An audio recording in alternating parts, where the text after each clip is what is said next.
તો એવો નાક દબાઈએ. જો દીકરીના બાપ હોય કે દીકરાના જે રીતે આપણે હોય, જ્યાં લાગ મળે ને નાક દબાવે. આટલા રૂપિયા આપો તો છૂટું કરીએ. લાખો રૂપિયા પડાવાતા હોય.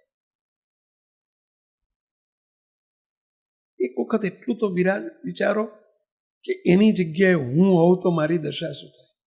તમે માગનારને એટલું તો વિચાર કરવો જોઈએ.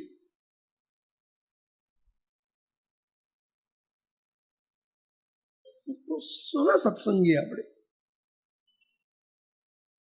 આજે સમાજમાં તમે જોતા હશો,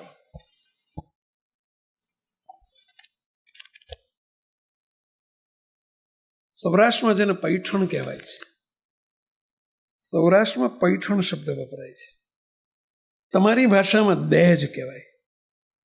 દહેજ. તો ઘણી સમાજની એવી બદીઓ હોય છે કે જેમાં લાખો રૂપિયા દહેજ મગાતી હોય, આપવા પડતા હોય. તો આ બધી અપ્રામાણિકતા છે. ના થવું જોઈએ. કલંક કહેવાય સમાજના. ના થવું જોઈએ.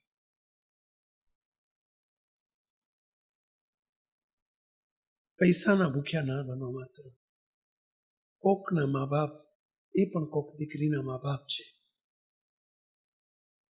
શા માટે આપણે કોઈનું શોષણ કરીએ છીએ? ક્યારેય ન કરશો.